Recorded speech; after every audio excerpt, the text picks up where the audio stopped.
মেয়ে দেখতে আসি, অন্য কারোর জন্য নয়, আমার নিজের জন্যই। আসলে কিছুদিন আগেই আমার ব্রেকআপ হয়েছে।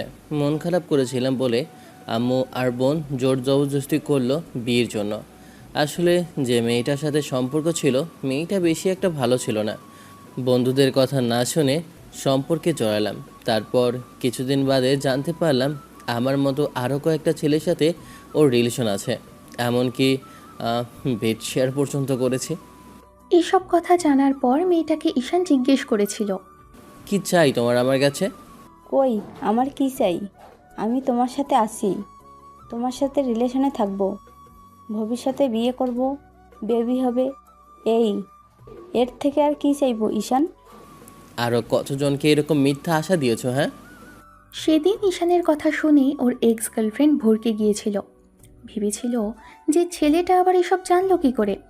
মেয়েটা কথা ঘোরানোর চেষ্টা করতেই কষে একটা থাপ্পড় বসায় মেয়েটার গালে। নিজে থেকে এসেছিল লাইফের সম্পর্কে জড়াতে, আর ঈশান ঘুণাক্ষরেও টের পায়নি ওর এই মাসুম আর কিউট চেহারার পেছনে যে এত বাজে মতলব লুকানো আছে।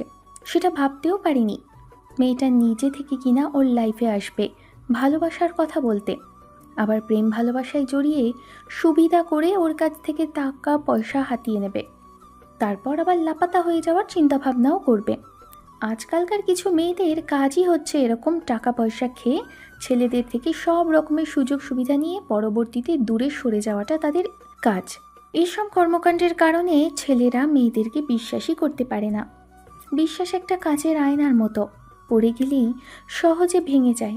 তাই যেমন করে বিশ্বাসটা করতে অনেক সময়ের প্রয়োজন, ঠিক তেমনই একবার ভেঙে গেলে সে বিশ্বাসটা আর জোড়া লাগানো যায় না।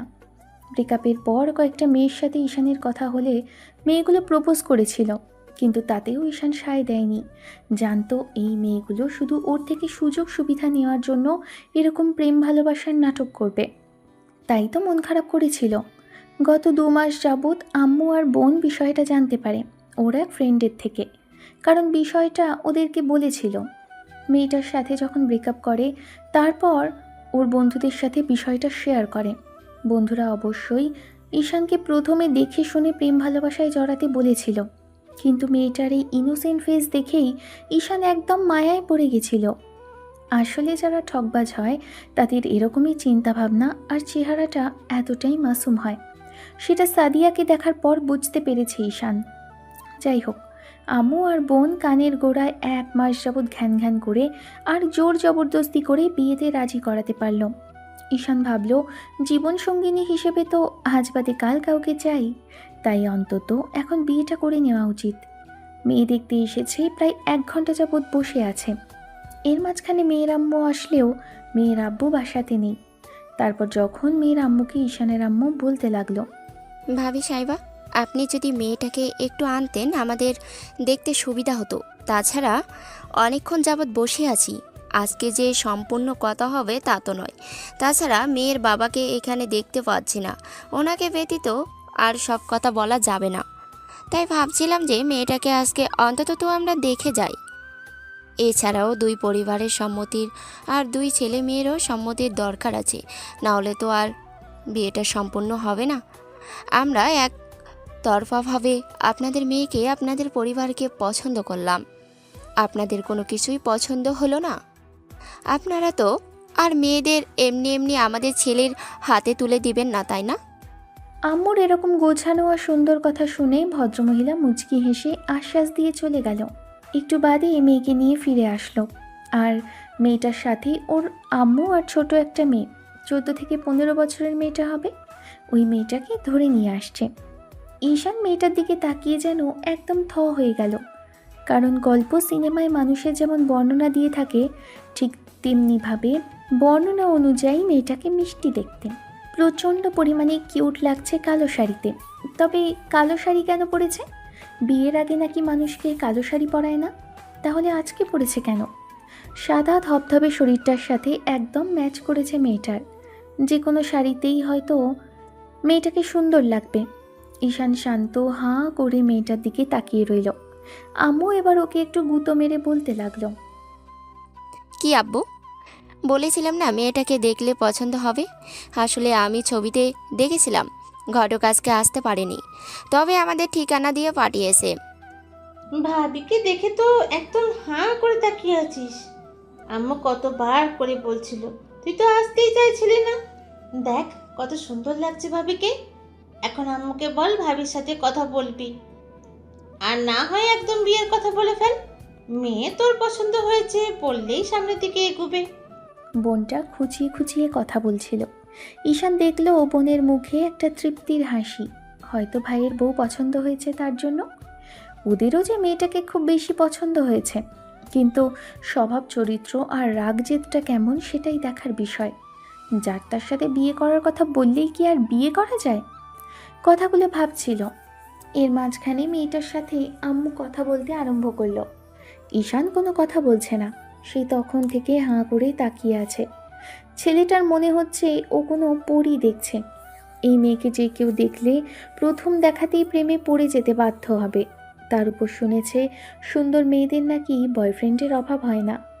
কথাটা ভাবতেই ফুস করে হাওয়াটা বেরিয়ে গেল ঈশানের। ছেলেটা আগে থেকে কনফিডেন্স লেভেল শূন্য করে চুপচাপ তাকিয়ে রইল মেয়েটার দিকে।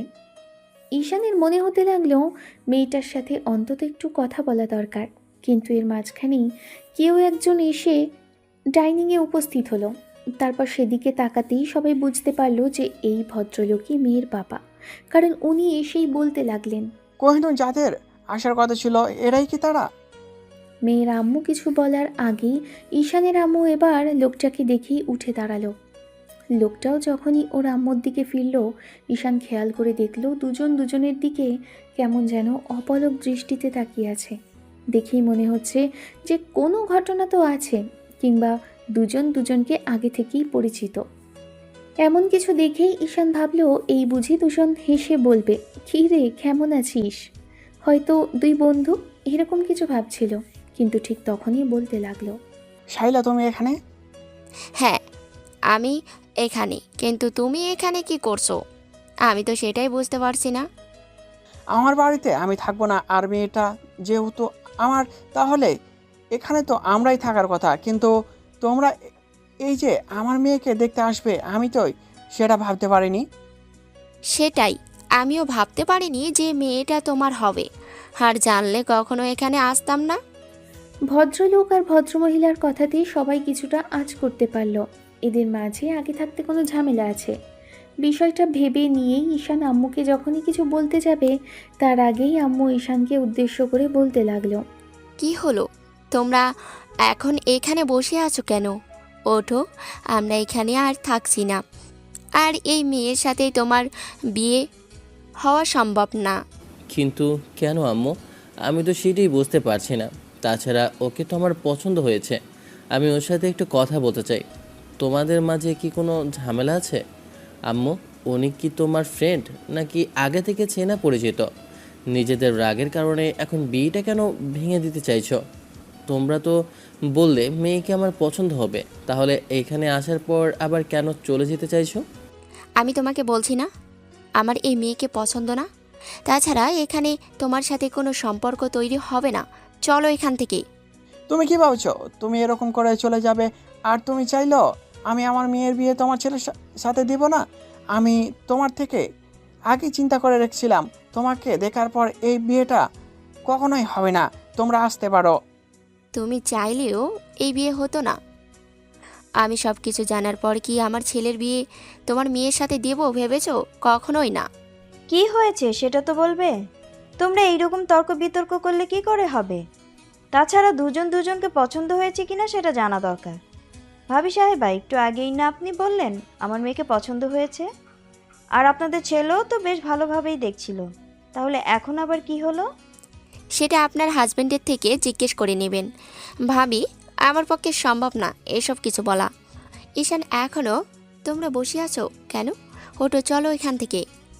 কিন্তু আম্মু, আম্মু কথাটা শেষ করার আগেই রাগেই চোখে তাকালো। তখন ঈশান আম্মুর আগেই বেরিয়ে গেল। সেখান থেকে রাগ করে বাড়িতে না গিয়ে এসব সেই যে মেয়ের বাড়ি থেকে বেরোলো, আম্মু আর বোন গাড়ি করে চলে এসেছে। কিন্তু ঈশান যে রিক্সা করে সেই সময় বেরিয়েছে, তারপর ফিরল একদম রাত 10টার দিকে। এলোমেলো অবস্থায় ফিরতেই দেখলো আম্মু, আব্বু আর বোন ডাইনিংয়ে বসে আছে। সবাই ওর জন্য অপেক্ষা করছিল, সেটা জানতো না। যখনই রুমের দিকে যাবে তখনই আব্বু ডেকে বলতে লাগলো। আব্বুর কথাতে ঈশান এগিয়ে গিয়ে তারপরও ওদের সামনে দাঁড়ালো। হাত থেকে ব্লেজারটা নিচে ফেলে দিয়ে বলতে আরম্ভ করলো। কি বলবে বলো? ভালো লাগছে না কিছু, আমি গিয়ে একটু রেস্ট নেব। সে কি কথা, তুমি খাবার খাবে না আব্বু? খাওয়ার ইচ্ছাটাই মরে গেছে। তোমরা যে কাণ্ড করেছো দুপুরে, আমার তাতে করে আর খেতে ইচ্ছে করছে না। ঈশানের কথাতে আব্বু অবাক চোখে আম্মুর দিকে তাকালো। আম্মু অপরাধীর ন্যায় মাথা নিচু করে নিল। আব্বু কিছু বলবে তার আগেই ঈশান বলতে লাগলো। তোমার আবার কি বলার আছে? মেয়ে দেখার জন্য পাগলামি করছিলে, মেয়ে দেখতে গিয়েছিলাম, কিন্তু এখন আবার এসে কি বলবে? শুনলাম তোমার আম্মুর নাকি মেয়েটাকে পছন্দ না। তোমার আম্মু বলছিল এই মেয়েটার থেকে আরো ভালো মেয়ে আছে, তাদেরকে দেখে না হয়। একদমই মিথ্যা কথা আব্বু। মেয়েটাকে আম্মুর নিজেরই পছন্দ ছিল, তোমার মেয়েও পছন্দ করেছে, জিজ্ঞেস করে দেখো। তারপর মেয়ের বাবাকে দেখার পর এই হুটহাট করে এগিয়ে এসে বলতে লাগলো এই মেয়ে ওনার পছন্দ না। কী থেকে কি করলো আমি জানি না, তবে তোমাদের মাঝে যে কিছু ঝামেলা একটা আছে সেটা আমি খুব ভালো করেই বুঝতে পারছি। এসব তুমি আম্মুর থেকে জিজ্ঞেস করে নাও। বিয়ে করো বলে পাগল করেছো। আবার যে মেয়েকে পছন্দ হলো সেই মেয়ের সাথে সম্পর্ক না করে অন্য আবার কাকে কাকে না কাকে দেখাবে? আমার পক্ষে সম্ভব না অন্য কাউকে দেখতে যাওয়া।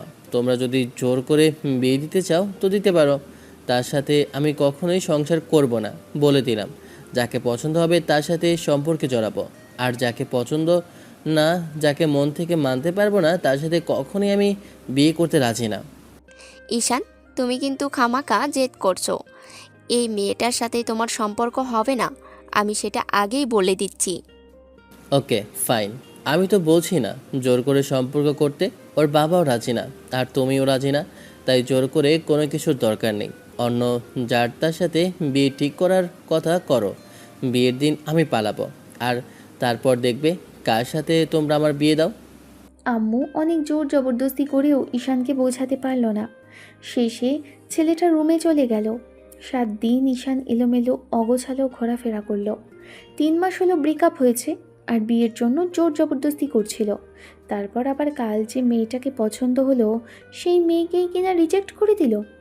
হঠাৎ করে কি হলো ঈশানের সেটা জানতে ইচ্ছে করছে। তবে 7 দিন পরও যখন ঈশান কিছু জানতে পারল না, আর নিজে থেকে জানার চেষ্টা করলেও যখন আম্মু কিছু বলল না, তখন কয়েকটা দিন রাগ জেদ করে বাইরেই কাটাতে লাগলো। তাই 10 দিনের মাথায় সেদিন যখন সন্ধ্যার মুখে বাসায় ফিরেছে, আবার যখন বের হতে যাবে, তখন আম্মু জোর করে নিয়ে গিয়ে ডাইনিংয়ে বসালো। ঈশানকে এরকম এলোমেলো ঘোরাফেরা করতে দেখছিল ব্রেকআপের পর।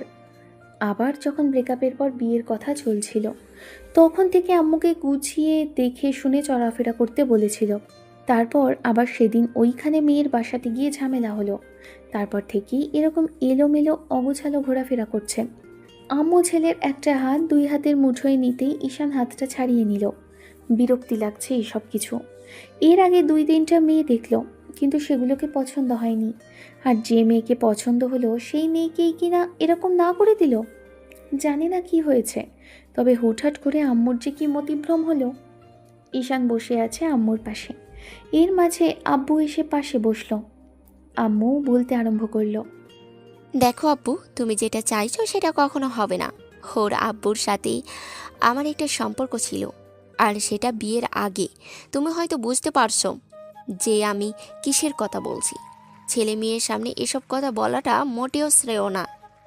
তাছাড়া যে সম্পর্কের কারণে আমরা এই সম্পর্কে এগোতে চাইছি না, সেই সম্পর্কটার কথা না বললেও তুমি বুঝতে পারছো না। কিন্তু এখন তোমাদের জেদের কারণে কি করব সেটাই বুঝতে পারছি না।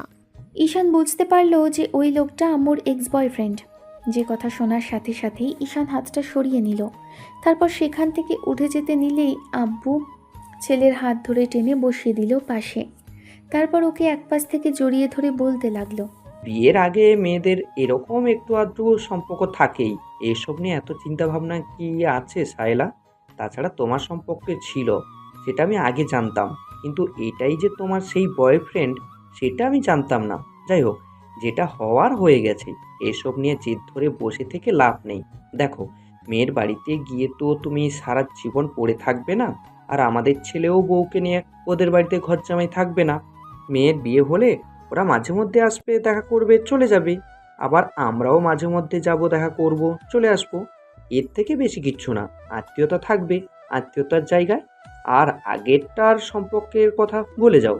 এইসব অবান্তর চিন্তা ভাবনা করে তোমাদের ভবিষ্যতের সম্পর্কটা নষ্ট করার কোনো মানেই হয় না। আব্বু, বাদ দাও। আম্মু যেটা মানতে চাইছে না সেটা জোর করে আম্মুকে মানানোর কোনো প্রয়োজন নেই। শেষে মেয়েটা এই বাড়ির বউ হয়ে আসলে দেখা যাবে আম্মু ওর সাথে কথাই বলবে না। এসব মনোমালিন্যর কোনো প্রয়োজন নেই। ঈশান কথাগুলো বলেই ফোন চালাতে ব্যস্ত হয়ে পড়ল। আম্মু ওর হাত থেকে ফোনটা নিয়ে নিল, তারপর বলতে লাগলো, তো তুমি কি চাইছো? এখন তুমি ওই মেয়েকে বিয়ে করতে চাইছো? একদমই না। কারো মতের বিরুদ্ধে গিয়ে আমি বিয়ে করতে চাইছি না। তোমাদের যা ইচ্ছা তোমরা তাই করতে পারো। আম্মু আব্বু কিছুক্ষণ যাবৎ চুপ করে রইল। একটা সময় আম্মু একটু মুচকি হেসে ছেলেকে অন্য পাশ থেকে জড়িয়ে ধরে বলতে লাগলো, ঠিক আছে, তোমার আব্বু যখন বলছে আর তোমার যখন মেয়েটাকে এতই পছন্দ, তাহলে না হয় সম্পর্কটা সামনে এগোনো যায়।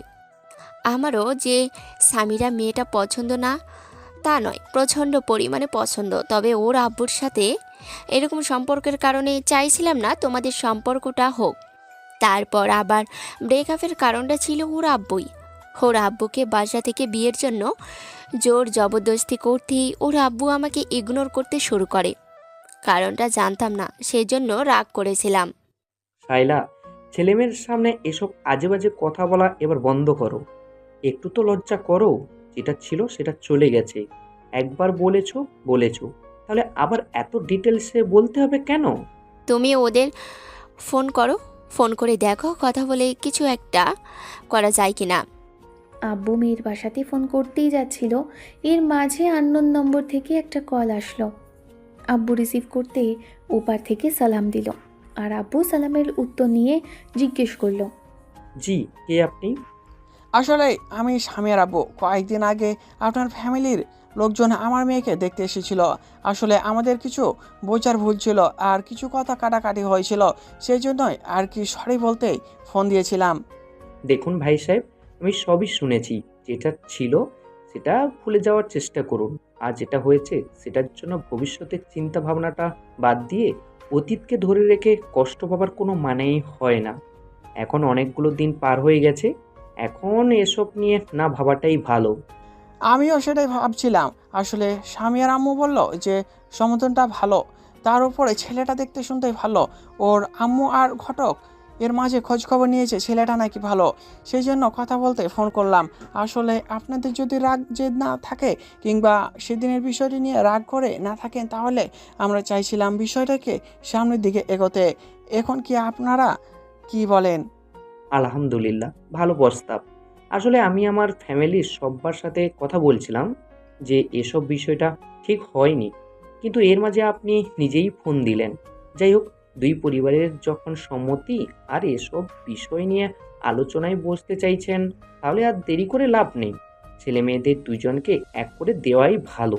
আমার ছেলে তো জেদ ধরে বসে আছে যে আপনার মেয়েকে ছাড়া অন্য কাউকে বিয়েই করবে না।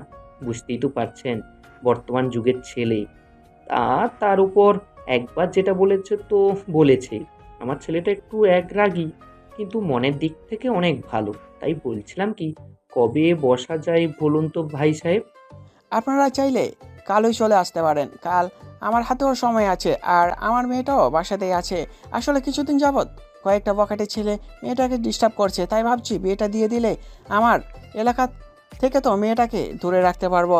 অন্তত একজন ভালো ম্যাচিওর্ড ছেলের হাতে তুলে দিলে সে অন্তত আমার মেয়ের দায়িত্বটা নিতে পারবে। ছেলের বাবা আর মেয়ের বাবা দুজনে অনেক কথা বলল। 1 ঘন্টা আলাপ আলোচনার পরে দুই পরিবার ঠিক করলো কাল আবার একসাথে বসবে। ঈশান ভাবতে পারেনি এত তাড়াতাড়ি আব্বু আম্মু বিয়ের কথা বলতে রাজি হয়ে যাবে। ঈশানের অবাক লাগছে এটা ভেবে, যাকে পছন্দ করেছে তার সাথেই ওর বিয়ের কথা বলবে। এক প্রকার বিয়েটা যে ঠিক হয়ে গেছে সেটা ঈশানের আর বুঝতে বাকি নেই। তাই ঈশানও পরের দিন যাবার জন্য সকাল থেকে রেডি হচ্ছিল। আজকে আবার সাথে কয়েকজন বন্ধুদেরও নিয়ে যাবে। যদি সব কিছু ঠিকঠাক থাকে তাহলে আজকেই বিয়ের কথাটা বলবে। কারণ বিয়েটা ঈশান তাড়াতাড়ি করে ফেলতে চায়, আর যেন কোনো ঝামেলা না হয় সেজন্য। পরদিন সপরিবারে ঈশান বন্ধুদের নিয়ে বেরোলো। মেয়ের বাসাতে আজকে আসতে বেশ খানিকটা সময় লাগলেও মনটা আজ বেশ ফুরফুরে। ঈশানের বন্ধুরা ওকে হাজারটা খোঁচা দিয়ে কথা বলল। তারপর মেয়ের বাসাতে আসলে ডাইনিংয়ে বসার ব্যবস্থা করলো। হালকা নাস্তা ব্যবস্থা করা হলো। তারপর সবার সাথে কুশল বিনিময় করে নিয়ে একদম কথাবার্তার দিকে চলতে লাগলো। এর মাঝেই ঈশানের আব্বু বলতে লাগলো, বলছিলাম কি ভাই সাহেব, মেয়েকে একটু আনার ব্যবস্থা করুন। সেই দিন আমার ওয়াইফ ছেলে মেয়ে দেখলেও আমি তো দেখতে পারিনি, তাই বলছিলাম কি মেয়েকে আনলে খুশি হতাম আর কি। হ্যাঁ হ্যাঁ, অবশ্যই। কোহিনূর যাও, মেয়েকে নিয়ে আসো, আর দেখো তোমার মেয়ের সাজা শেষ হয়েছে কিনা। মেয়ের আব্বু ওনার ওয়াইফকে কথাটা বলতেই চলে গেলেন। ঈশানের আব্বু ভদ্রলোকের সাথে কথা বলতে লাগলো। আরও 10 মিনিট পরে মেয়েটাকে এনে সামনে বসানো হলো। ঈশান মুখে হাত দিয়ে বসে আছে, মেয়েটার দিকে তাকিয়ে দেখছে। আজকে আবার একটা গোলাপি কালারের শাড়ি পরেছে। সব মিলিয়ে এই হালকা মেকআপে আর হালকা গহনাতে অসম্ভব রকমের ভারী মিষ্টি লাগছে মেয়েটাকে। দেখে মনে হচ্ছে আজকেই তুলে নিয়ে গিয়ে বিয়ে করতে। মেয়েকে দেখাশোনা শেষ হতে আব্বু আলহামদুলিল্লাহ বললেন। তারপর ভদ্রলোকের একটা হাতে 2 হাতের মুঠোয় নিয়ে বলতে আরম্ভ করলেন, ভাই সাহেব, আপনাদের যদি কোনো আপত্তি না থাকে তাহলে আমি আপনার মেয়েকে আমার বাড়ির পুত্রবধূ করে নিতে চাই। আমাদের মেয়েকে খুবই পছন্দ হয়েছে। আমি বুঝতে পারিনি আমার ছেলের আপনাদের মেয়েটাকে এত পছন্দ কী জন্য। আজকে এখানে আসার পর আমি খুব ভালো করেই বুঝতে পারছি। আপনারা যদি চান তো খুব তাড়াতাড়ি আমি বিয়ের কথাটা বলতে পারি। এখন আপনারা কি বলেন? সেটা না হয় ঠিক আছে, কিন্তু সবার আগে আমাকে আপনার ওয়াইফের সাথে কথা বলতে হবে। উনি এসব নিয়ে আবার পরবর্তীতে কোনো ঝামেলা করবে নাকি, সেটা নিয়ে আমাকে কথা বলতে হবে। ঈশানের আম্মু ভ্রু কুঁচকে তাকালো। সবাই বিয়ের কথা বলা বাদ দিয়ে এবার আম্মু উঠে আসলো। সামিরার আব্বু উঠে সাইডে দাঁড়াতেই তখন আম্মু বলতে লাগলো, কি বলবে বলো। বলছিলাম কি, আমার মেয়েটাকে বাসায় নিয়ে গিয়ে টর্চার করতে আরম্ভ করবে না তো? মানে আমার ওপরে রাগটা আমার মেয়ের ওপর দেখাবে না তো? তোমার কি আমাকে দেখে একদম এরকম বাজে মহিলা বলে মনে হয় যে একজনের মেয়ের উপর এরকম জেদ খাটাবো? আমারও একটা মেয়ে আছে, আজ বাদে কাল সেও অন্যের ঘরে যাবে।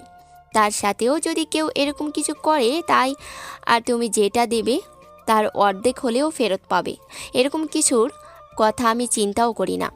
ঝামেলা তোমার সাথে আমার থাকতে পারে, কিন্তু তোমার মেয়ের সাথে না। বিয়ের পর তুমি তোমার মেয়ের কাছে গিয়ে শুনে নিও যে সে কতটুকু ভালো আছে। সে বিশ্বাস তোমার ওপর আমার আছে। তারপর জিজ্ঞেস করে নিলাম, দেখা গেল রাগের বশে আমার মেয়েকে 2-4টে কথা শুনিয়ে দিল। আর এসব বিষয়ে কিছু জেনে না ওকে কোনো যেন এইসব কিছুই জানতে না দেওয়া হয়। মেয়েটা একটু রাগে, কিন্তু দিন শেষে মনের দিক থেকে অনেক ভালো, তোমাদের সাথে ভালো থাকবে আমি সেটা জানি, কিন্তু এসব নিয়ে আর কখনো কথা উঠিও না। আমিও চাইছি এটা এখানেই শেষ হোক, আর যত তাড়াতাড়ি সম্ভব ওদের বিয়েটা দিয়ে দিতে, তাতে দুজনেরই রাগটা কমে যাবে। আগে যেটা ছিল সেটা ভুলে যেতে চাই। দুজনের পরিবারের আত্মীয়তা হচ্ছে সেটাই না হয় থাক। তুমি বলছো বিয়েটা সামনের দিকে এগোনো যায়, তাহলে তো আর কোনো সমস্যা নেই, আমি আজকেই কথা বলতে পারি। বিয়ের কথা যেহেতু উঠেছে, তাহলে তোমার মেয়েকে জিজ্ঞেস করে নেওয়া উচিত সে বিয়েতে রাজি আছে কি না। আর না হলে তোমার এসব নিয়ে চিন্তা করতে হবে না। আমি যেখানে বিয়ে ঠিক করব আমার মেয়ে সেখানে বিয়ে করবে। তাছাড়া ওর অন্য কাউকে পছন্দ নেই। ওকে যাকে বলা হবে তাকেই বিয়ে করে নিবে। আমার মেয়ে অতটা অভদ্র নয় যে আব্বুর কথার ওপর দিয়ে কথা বলবে। থাক, নিজের মেয়ের আর গুণগান গাইতে হবে না। তোমার যে কীরকম স্বভাব চরিত্র সেটা আমার খুব ভালো করে জানা আছে। এ তো পড়লে আমার স্বভাব চরিত্র নিয়ে। দেখো, এসব বিষয় নিয়ে ঝামেলা করো না। তোমাকে বলছি, যেটা হয়ে গেছে সেটা হয়ে গেছে। দোষ তোমারও ছিল, আমারও ছিল। আমার দোষটা না হয় বেশি ছিল, তোমার কম ছিল না। তুমি তখন ওই রকম করে সন্দেহ করতে বলেই রাগের মাথায় আব্বু আম্মুর কথাতে বিয়েতে হ্যাঁ বলে দিয়েছিলে। থাক, পুরনো কাসন্দি ঘেটে লাভ নেই। যেটা হয়ে গেছে তো হয়ে গেছে। এখন বলো বিয়েটা আজকে তুমি দিতে পারবে কি না? বিয়েটা আজকেই দিতে হবে। বড় মেয়ের বিয়ে এই মুহূর্তে এমন করে দেয়? আর একটু আয়োজনের ব্যাপার স্যাপার আছে তো। কেন দরকার নেই এত বড় অনুষ্ঠান করার? আমার ছেলে যেহেতু রাজি হয়েছে সেহেতু আজকেই বিয়েটা হবে। পরবর্তীতে আবার মত চেঞ্জ হয়ে গেলে তারপর দেখা গেছে সম্পর্কটা আবারও আগের মতো সেই লুজ কালেকশন কিংবা অর্ধেক অবস্থায় বেঁধে থাকবে। আমি এমন কিছু চাইছি না। ঠিক আছে, কথা বলে দেখো যাক দুজনের সাথে ওরা কি বলে। দুজনে এসে সামনাসামনি বসলো। তারপর আম্মু ঈশানকে উদ্দেশ্য করে বলতে লাগলো, আমি জানি তুমি বিয়ে করার প্রস্তুতি নিয়ে এসেছো। আমিও সামিরার আব্বুর সাথে বিয়ের কথাটাই বলেছি। এখন তুমি যদি চাও আমরা এখন এই বিয়ের কথা বলতে পারি, আর আজকে এই মুহূর্তে বিয়েটা হবে। এরকম কথা হয়তো মেয়েটার পছন্দ হয়নি, যার জন্য ও চোখ বড় বড় করে তাকিয়ে আছে। ঈশান একটু লাজুক হাসি দিল। এরকম করে বিয়ের কথা কেউ বলে নাকি? জানি না মেয়েটা লজ্জা পাচ্ছে কিনা, তবে এই মুহূর্তে ওর লজ্জা লাগছে। ঈশান কিছুক্ষণ আম্মুর দিকে তাকিয়ে থাকতেই আম্মু বলতে লাগলো, এবার খুশি হয়েছে তো যাও, তোমার বিয়েটা একদম পাকা করে ফেললাম। সামিরার আব্বুর রাজি আছে, আজকেই তোমাদের বিয়েটা হবে। কি বলছো তুমি? একটু আয়োজনের ব্যাপার স্যাপার আছে তো, সেইগুলো করে না হয় এসব বিষয় নিয়ে ভাবা যেত।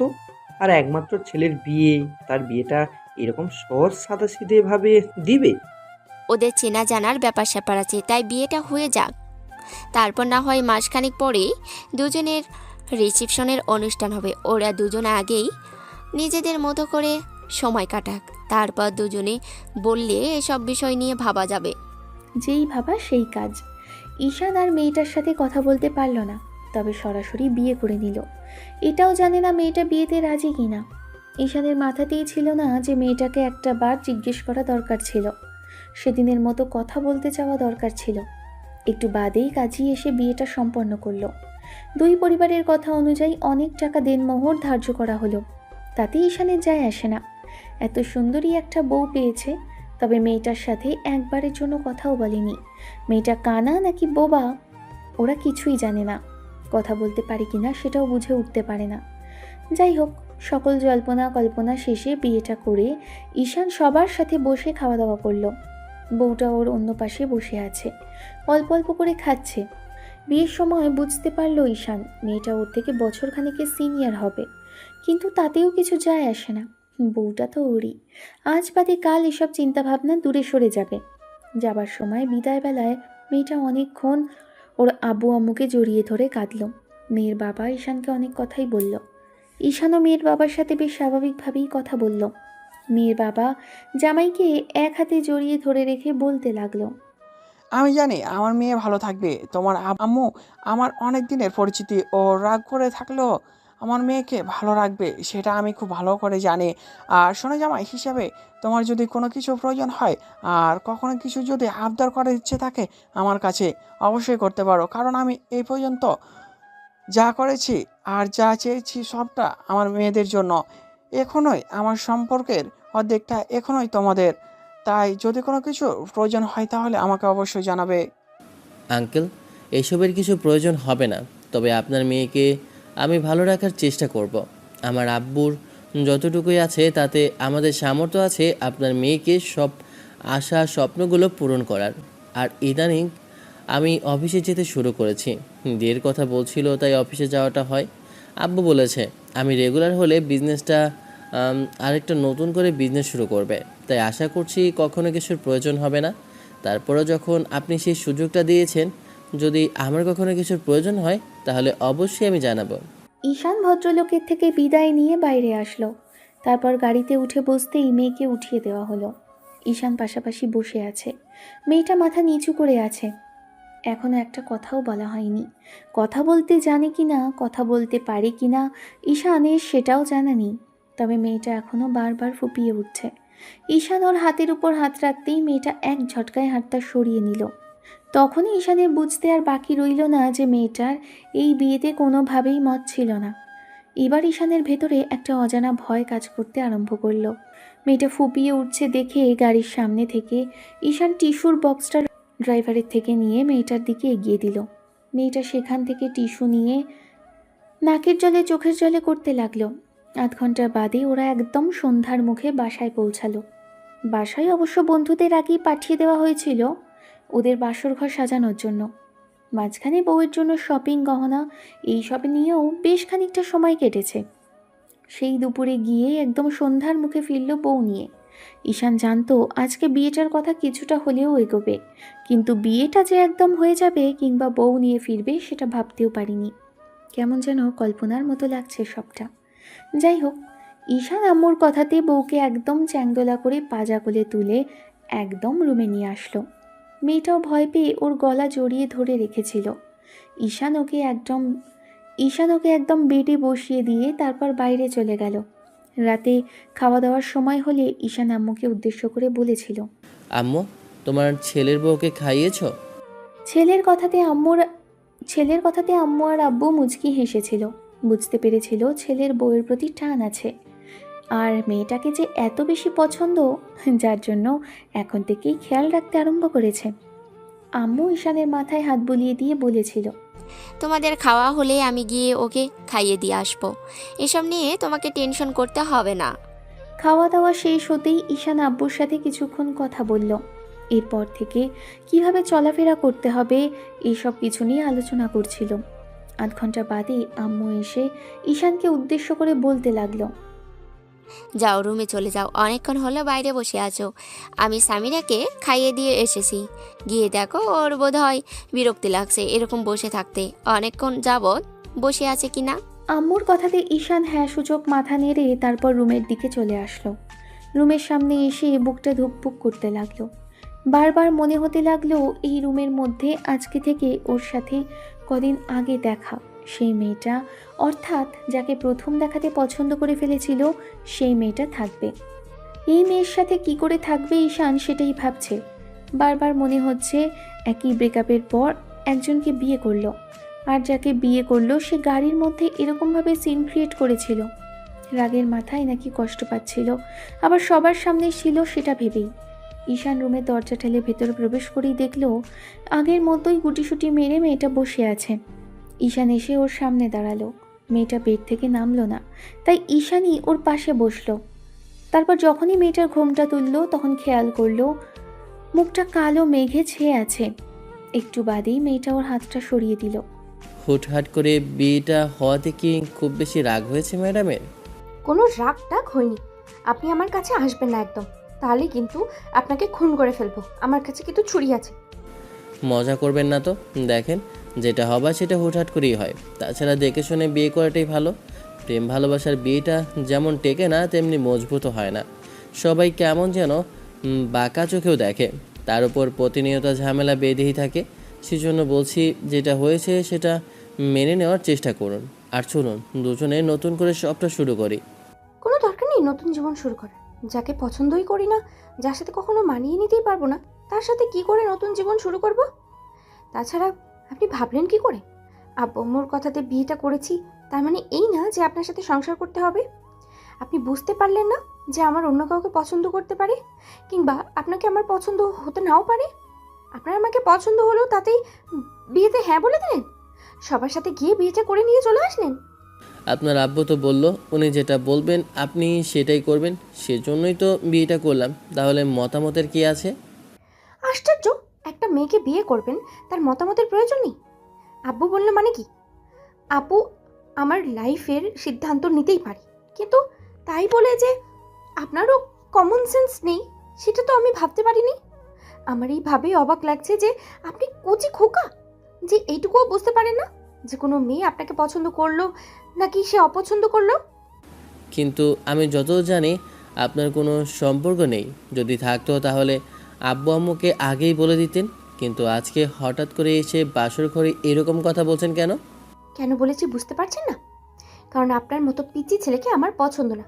আপনি কেন বুঝতে চাননি আমি আপনাকে পছন্দ করি না?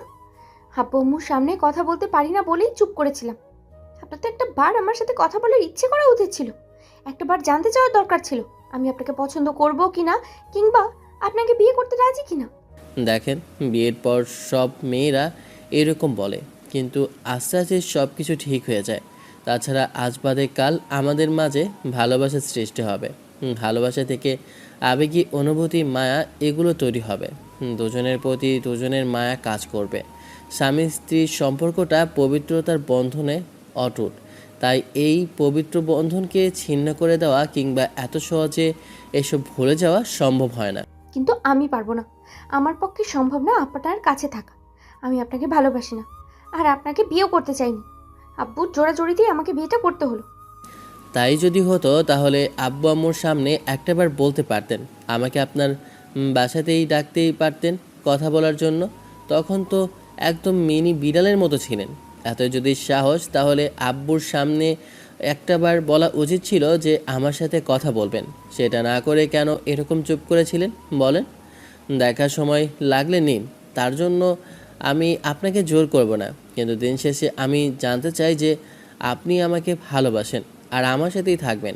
আর যদি জোর করতে হয় সেটাতেও কিন্তু আমি বাধ্য হব। যদি বেগরবায় বেশি করেন তাহলে কিন্তু এই জন্য আপনাকে পস্তাতে হবে, কারণ আমি চাইছি না আপনার সাথে জোর করে কিছু করতে। কি করবেন? জোর করে হ্যারাসমেন্ট করবেন? ধর্ষণ করার চেষ্টা করবেন? করুন। আমি জানি ছেলেদের এছাড়া আর কোনো ক্ষমতা নেই। এই লম্পটের মতো এইসব কিছু ছাড়া আর অন্য কিছু করতে পারেই না ছেলেরা। হ্যাঁ, ছেলেরা তো লম্পট, সেজন্যই সব মেয়েদেরকে এরকম নষ্ট করে বেড়ায়। মেয়েরা তো একদম ইনোসেন্ট, কিছুই বোঝে না। ছেলেরাই তো খারাপ, তাই না? সেজন্য আপনার কাছে গিয়েছে সব ছেলে, এই জন্য আপনি বুঝে গেছেন যে সব ছেলে খারাপ। একদম ফালতু কথা বলবেন না, তাহলে কিন্তু লাথি মেরে খাট থেকে ফেলে দেবো। এত অহংকার কিসের আপনার? আমি ভাবতেই পারছি না আপনি কিসের জন্য এরকম করে রাগ দেখাচ্ছেন। আমার সাথে বিয়েটা যদি নাই করার হতো তাহলে অন্তত আগেই বলে দিতে পারতেন। বলার আর সুযোগটাই পেলাম কোথায়? তার আগেই আপনি জোর জবরদস্তি করে এরকম বিয়েটা করে নিলেন। বুঝতে পেরেছি, আপনার রাগের মাথায় এসব কথা বলতেন তো। ঠিক আছে, ফ্রেশ হয়ে এসে শুয়ে পড়ুন। কোনো ডাক নেই, আমি এই বিয়েতে থাকতে চাই না। আমি আজ বাদে কালকেই চলে যাব এখান থেকে। ঠিক আছে, তাহলে আপনার আব্বুকে আমি কল করে বলে দিচ্ছি ওনার মেয়ে থাকতে চায় না আমার সাথে। তারপর বাদবাকিটা আপনারা বাবা মেয়ে বুঝে নেবেন, কেমন? ঈশান ফোনটা হাতে নিতেই মেয়েটা ঝড়ের গতিতে ফোনটা নিয়ে নিল। তারপর আমতা আমতা করে বলতে লাগলো, আপুকে কেন বলতে হবে? আর আপনি কিন্তু আমাকে ইমোশনালি ব্ল্যাকমেল করছেন। আপুর ভয় দেখিয়ে কিন্তু আপনি আমার কাছ থেকে ভাবতে পারবেন না। আজব তো, আমি আপনার আব্বুর ভয় দেখাতে যাব কেন? যেটা সত্যি সেটাই তো বললাম। তাছাড়া আব্বুর ভয় দেখিয়ে আমার লাভ কি? আমি তো চাইছি না কোনো ভয় দেখাতে। আপনার আব্বু বলেছে আপনি একটু রাগী, যদি উল্টাপাল্টা কিছু করেন তাহলে ফোন করতে, তাই তো ফোন দিতে চাইছি আমি। থাক থাক, আব্বুকে বলতে হবে না। আপনি খামোখা ভয় দেখাচ্ছেন। আমি এমনিতেই আব্বুকে প্রচণ্ড পরিমাণে ভয় পাই। আপনি যদি এইসব কিছু জানতে পারেন তাহলে তো আমাকে মেরেই ফেলে দিবে। ঈশান মুচকি হাসল। মেয়েটার গালের পাশে হাত রাখতেই ও সরিয়ে দিতে গেলে ঈশান অন্য পাশে আরেকটা হাত রেখে জোর করে আগলে ধরল। সাথে সাথে সামিরা চোখ বন্ধ করে নিল। ঈশান ওর কপালে, গালে আর ঠোঁটে আলতো করে ঠোঁট ছুঁয়ে দিয়ে বলতে লাগলো, জোর করে কিছু করতে বাধ্য করিও না বউ। আমি তো তোমাকে প্রথম দেখাতেই পছন্দ করেছি, ভালোবাসতে বাধ্য হব কয়েকদিন বাদে। তাই বলছি কি, আমাকে জোর করো না কোনো বিষয়ে।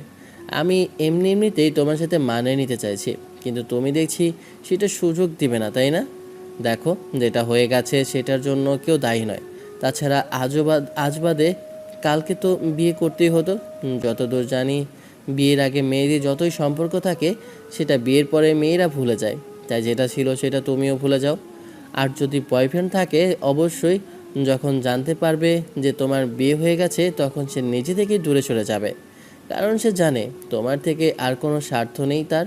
কারণ তোমার কাছ থেকে টাকা পয়সা হাতানোর জন্যই সে হয়তো প্রেম করেছিল। তাছাড়া এত বড় লোকের মেয়ের সাথে কেউ এমনিতেই প্রেম ভালোবাসায় জড়াতে চাইবে না। যেটা বলেছি সেটা করার চেষ্টা করো বউ। যদি না করি তাহলে কি করবেন? আব্বুকে বলে দিবেন? না না না, আব্বুকে সবসময় বলতে যাব কেন? যদি পারি তো জোর করে কিছু করব বউ। সামিরা ঈশানের কথাতে উঠে গেল বিড়বিড় করতে করতে। তারপর শাড়িটা চেঞ্জ করে আসলো।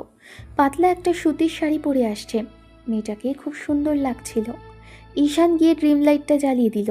তারপর এসে সামিরার পাশে শুয়ে পড়ল। মেয়েটা শুতে চাইছিল না দেখে ঈশান ওর হাত ধরে হ্যাঁচকা টান দিল। তারপর হুটহাট করে মেয়েটা ওর বুকে এসে হুমড়ি খেয়ে পড়ল। ঈশান তখন ওকে দুই হাতে শক্ত করে জাপটে বুকের সাথে জড়িয়ে ধরতেই মেয়েটা ছোটার জন্য ছটফট করতে লাগলো। তখন ঈশান বলতে লাগলো, আমার বুকের মাঝে থাকবে নাকি আমাকে জোর করে কিছু করতে হবে? আমি চাইছি না বউ এখনই এই মুহূর্তে কিছু করতে। যদি চাও জোর করে কিছু করি তাহলে সেটা সরাসরি বলো যে তোমার জোর করে কিছু করাটা পছন্দ। কিন্তু তুমি দেখছি আমাকে জোর করতে বাধ্য করবে, তাই না বেবি? মেয়েটা চুপচাপ ঈশানের বুকের মধ্যে গুটিসুটি মেরে পড়ে রইল।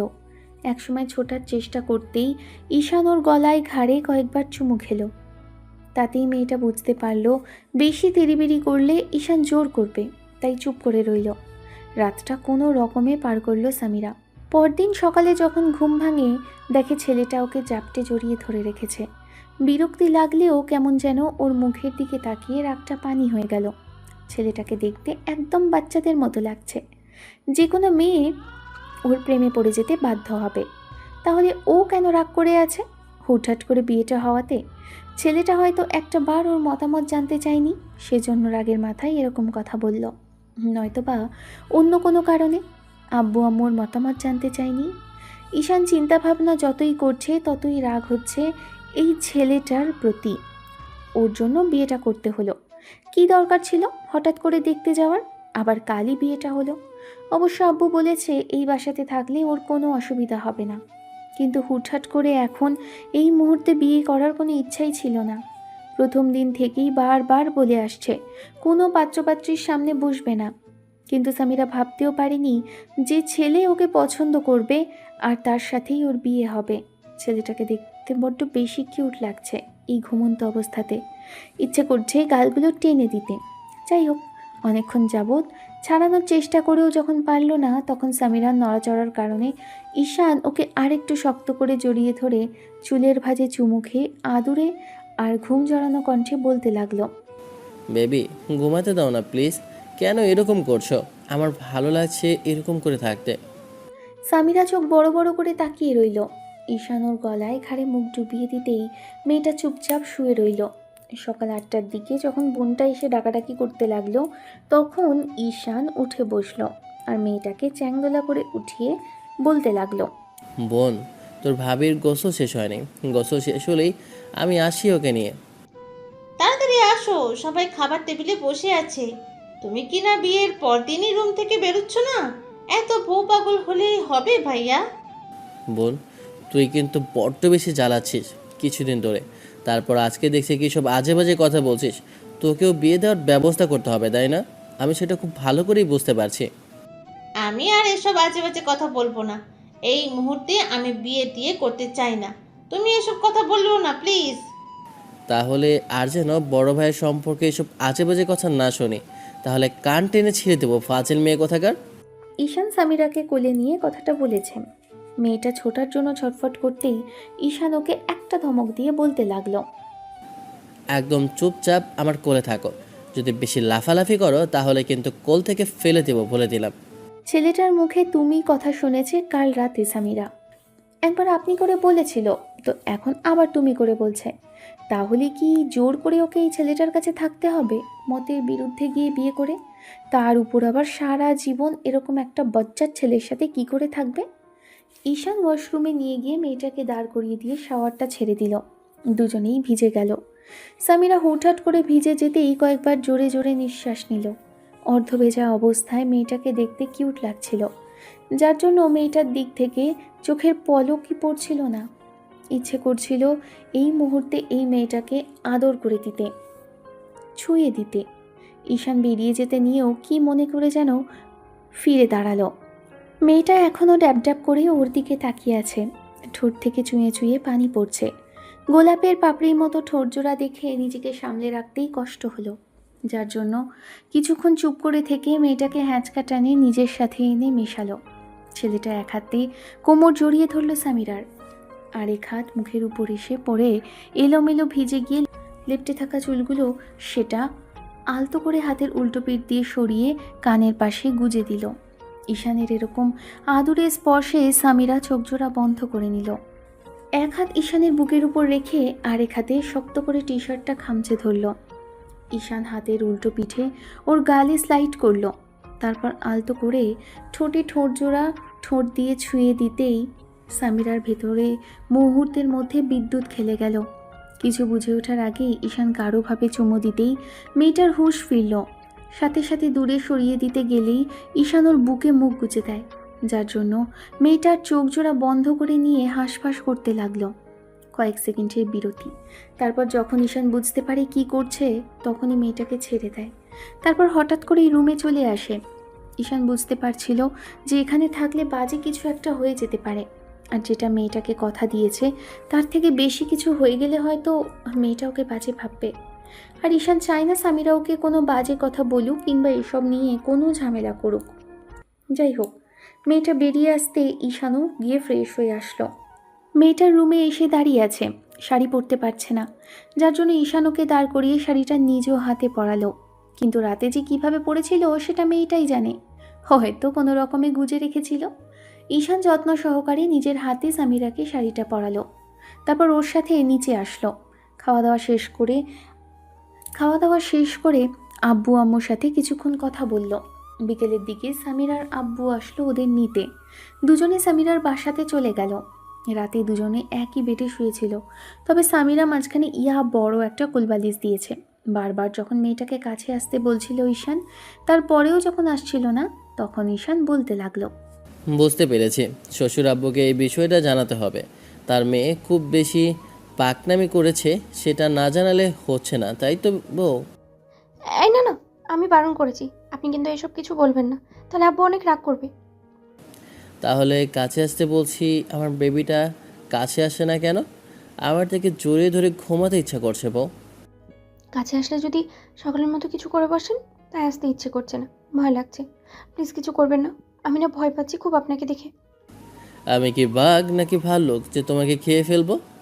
জানি না, তবে ভয় লাগছে। কি হবে সেটা আমি খুব ভালো করে জানি।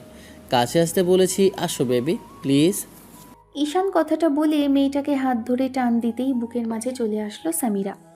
বালিশটা অনেক আগেই ফেলে দিয়েছে মাঝখান থেকে। সামিরা ঈশানের বুকে এসে পড়তেই ছেলেটা দুই হাতে কোমর জড়িয়ে ধরে নিল ওর। গলায় ঘাড়ে নাক ঘষতেই মেয়েটা চোখ বন্ধ করে নিল। দুই হাতে ঈশানের টি শার্টটা খামচে ধরে রাখলো আর সবটা সহ্য করে নেওয়ার চেষ্টা করছে, কিন্তু তাতেও কোনো কাজ হচ্ছে না। ঈশানের স্পর্শগুলো বেপরোয়া হচ্ছে আস্তে আস্তে। ঈশান না চাইতেও মেয়েটার সাথেই এরকম বিহেভ করে ফেলছে। বার কয়েক লাভ বাইট দিয়ে মেয়েটাকে বেডে শুয়ে দিয়ে ওর বুকের মধ্যে মুখ গুজে দেয়। সামিরা চুপ করে রইল, চোখ জোড়া বন্ধ করে। ঈশান একটু বাদেই ওর বুকে চুমু খেয়ে দুজনের শরীরে একটা চাদর টেনে দেয়। তারপর বেশি নেশালো কণ্ঠে বলতে লাগলো, এর থেকে বেশি কিছু হবে না জান, তুমি যেটা ভাবছো তেমন কিছু করছি না বউ। সামিরা ফুপিয়ে কেঁদে উঠে বলতে লাগলো, আপনি খুব বাজে, খুব বাজে, একদমই খারাপ একটা লোক। আমার সাথে জোর জবরদস্তি করছেন। আপনাকে বলেছি না আমার এগুলো পছন্দ না, আমি আপনার সাথে থাকবো না। আপনি আমার সাথে জোর করে সবটা করার চেষ্টা করছেন। আপনি আসলেই খুব বাজে, আসলেই খুব বাজে, তাহলে আমাকে জোর করতেন না। স্বামী মানুষটা আসলেই বাজে হয় সামিরা, সেটা তুমি আজকে বুঝতে পারছো, কিন্তু দুদিন বাদে তোমার মনে হবে যে এই স্বামী নামক মানুষটার থেকে খুব বেশি আদর ভালোবাসা পেতে। কিন্তু আফসোসের বিষয় যে এখন তুমি সেটা বুঝতেই চাইছো না। ঈশান সামিরাকে বোঝাতে পারল না, তাই মেয়েটাকে ছেড়ে দিয়েছিল। কিন্তু মাঝরাতে আবার মেয়েটাকে বুকের মাঝে নিয়ে ঘুমালো। পরদিন সকালে নিজেকে ছেলেটার বুকে দেখে বিরক্তি লাগলো সামিরার। 2 দিন শ্বশুরবাড়িতে থেকে তারপর একদম আদর আপ্যায়ন পেয়ে তারপরই বাসায় ফিরল। বাসায় আসার সময় সামিরাকে ঈশান জোর করে গাড়ির মধ্যে জড়িয়ে ধরে রেখেছিল। মেয়েটা ড্রাইভারের সামনে কিছু বলতেও পারছিল না। তারপর বাসায় এসে বেশ ভালোভাবে আম্মুর সাথে কথা বলল। আম্মু ওর কপালে চুমু দিতেই ঈশান রুমে চলে গেল। ছেলেটা ফ্রেশ হয়ে বেডে গা এলিয়ে দিল। মেয়েটার এরকম পাগলামি আর জেদের কারণে ঘুমানোটা হয়নি। সামিরা সেটা খুব ভালো করেই বুঝতে পারছে। রুমে এসে দেখলো ছেলেটার চোখ জোড়া লেগে এসেছে। সামিরা এসে হাঁসফাঁস করতে লাগলো ওর পাশে শোয়ার জন্য, কিন্তু বলতেও পারছিল না, আবার শুতেও পারছিল না। কিছুক্ষণ শুয়ে থাকলেও ঘুম আসলো না। লোকটা গত 3 দিন যাবৎ ওকে বুকের মাঝে নিয়ে ঘুমায়। সামিরা উঠে গিয়ে ব্যালকনিতে দাঁড়ালো। 1 ঘন্টা পরে যখন ঘুম ভাঙলো ঈশানের, উঠে দেখলো সামিরা ব্যালকনিতে দাঁড়িয়ে আছে। ঈশান উঠে গিয়ে কোনো রকমে চোখে মুখে পানি দিয়ে আসলো। তারপর মেয়েটাকে পেছন থেকে জড়িয়ে ধরে ঘাড়ে আর গলায় চুমু খেয়ে বলতে লাগলো, কি হয়েছে বউ, শরীর খারাপ লাগছে তোমার নাকি মন খারাপ বেবি? সামিরা কিছু বলল না, বিরক্তিতে চোখ মুখ কুঁচকে নিল। তারপর ঈশানের থেকে ছাড়া পাওয়ার চেষ্টা করলো। ঈশান ওকে ছেড়ে দিলে মেয়েটা বলতে লাগলো, কিছু হয়নি আমার, কিন্তু আপনি আমার সাথে জোর জবরদস্তি করেছেন, সেটা আমার ভালো লাগছে না। অতিরিক্ত ভালোবাসা দেখাচ্ছি তো, তাই এত বিরক্তি লাগছে। যখন ইগনোর করতে আরম্ভ করব তখন সেটাও ভালো লাগবে না। তোমরা মেয়েরা আসলে চাও কি সেটা বলো তো। সামিরা চুপ করে রইল। ঈশান গিয়ে ফ্রেশ হয়ে আসলো। সন্ধ্যার মুখে ছেলেটা বাসার বাইরে গেছে। 10টার পর ফিরল দেখে সবাই চিন্তিত মুখে বসে আছে। ঈশানকে আব্বু আম্মু দুজনেই বকাঝকা করলে তখন সামিরা উঠে গেল সবার জন্য টেবিলে খাবার দিতে। এর মাঝে আম্মু এসে ওর হাত ধরে বলতে লাগলো, এ কি করছো মামনি? তুমি এ বাড়িতে আসলে না 2 দিন হয়েছে, তার মাঝখানে এসব কিছু করতে হবে না তোমার। তাতে কি, শ্বশুর শাশুড়ি সেবা করতে পারলে, হাজব্যান্ডের খেয়াল রাখতে পারলে এটুকুতেই যথেষ্ট। তাছাড়া এখন রাত জেদ করে কেউ খাবে না, সেটা কি হয়? সারাত না খেয়ে থাকবে সবাই। তাই বলছি যে তোমরা খেতে বসো, আমি খাবার বেড়ে দিচ্ছি। আমি বললাম না কিছু করতে হবে না। এত ভালোবাসা আমাদের এত তাড়াতাড়ি দেখাতে হবে না। এখন হাজব্যান্ডকে দেখাও, সেটাই অনেক। তোমার দায়িত্ব আমার ছেলেটাকে দেখে রাখার, এর বাইরে তোমার আর কোনো কাজ নেই। সামিরাকে আম্মু হাত ধরে বসিয়ে দিতেই ঈশান গিয়ে ফ্রেশ হয়ে আসলো। খাওয়া দাওয়া করে রুমে গেল। মেয়েটাকে আজকে আর জোর করলো না, তবে সামিরা এপাশ ওপাশ করতে লাগলো। ঈশান তখন কোলবালিশটা মাঝখানে রেখে শুয়ে পড়েছে। হয়তো মেয়েটার এরকম কর্মকাণ্ডের জন্য ওকে আর বিরক্ত করতে চায় না। শেষ রাতের দিকে সামিরা নিজেই ঘুমের ঘোরে ঈশানের কাছে এসেছিল। তারপর ওকে জড়িয়ে ধরেছিল। এমন করে পুরো একটা মাস কাটলো। এই একটা মাসে ঈশান বন্ধু বান্ধব আত্মীয় স্বজন সবার সাথেই বউকে নিয়ে দেখা করেছে। সবাই বলেছে ওদের জুটিটা খুব সুন্দর হয়েছে, দুজনকে একসাথে ভালো মানিয়েছে। 1 মাস পর থেকে সেদিন ঈশানকে আব্বু অফিসে আবার কন্টিনিউ যেতে বলল। ঈশান ঠিক তাই করলো। সকালবেলা তৈরি হচ্ছিল, কিন্তু সামিরা আশেপাশে নেই, আম্মুর সাথে রান্না করায় ব্যস্ত। ঈশান বিরক্তি নিয়ে সামিরাকে কয়েকবার ডাকতেই মেয়েটা রুমে আসলো আর বেশ খানিকটা রাগী কণ্ঠে বলতে লাগলো, কি সমস্যা তোমার? এরকম ডাকাডাকি করতেছো কেন? দেখতে পাচ্ছ না আম্মুর সাথে রান্না করে ব্যস্ত আছি? বলছিলাম যে হাজব্যান্ড অফিসে যাবে, তার জন্য কি তাকে একটু দেখে শুনে এগিয়ে গুছিয়ে দেওয়া যেত না? নাকি আমি খুব বেশি অপরাধ করে ফেলেছি? তোমার সাথে তো আমার আগে দেখা হয়নি, যার জন্য কিছু করতে পারি। কিন্তু না, তোমাকে দেখছি কিছুদিন ধরেই তুমি আমার থেকে এড়িয়ে চলার চেষ্টা করছো। বিয়ের কয়েকটা দিন প্রথমে জোর জবরদস্তি করলেও এখন তো সেটা করি না। নিজে থেকে ভালোবাসার চেষ্টা করছো, আর না আমাকে ভালোবাসা দিচ্ছ। তুমি চাইছোটা কি বলো তো সত্যি করে? সামিরা কোনো কথা বলল না। ঈশান ওর হাত ধরে কাছে টেনে আনলো। তারপর কোমরে জড়িয়ে ধরতেই মেয়েটা ড্যাব ড্যাব করে ওর দিকে তাকিয়ে রইল। অতিরিক্ত ভালোবাসি সেটা নিতে পারছো না, এরপর যদি অবহেলা করতে শুরু করি সেটা কি খুব বেশি ভালো লাগবে তোমার?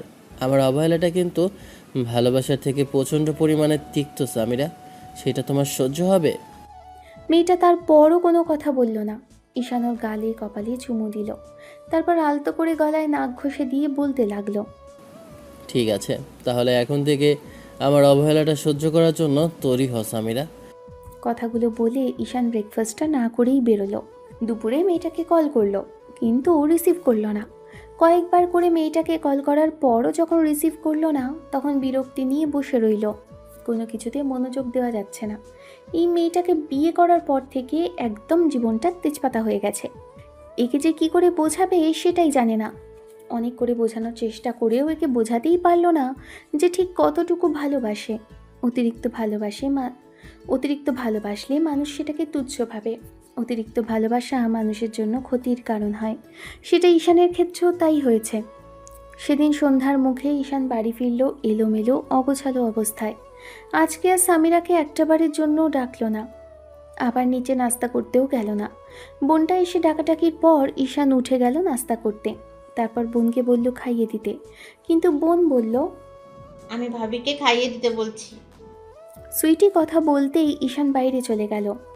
রাতে এসে একটু খাবার খেয়ে শুয়ে রইল, কিন্তু সামিরার সাথে কোনো প্রকার কথা বলল না। এমন করে দিন যাচ্ছে।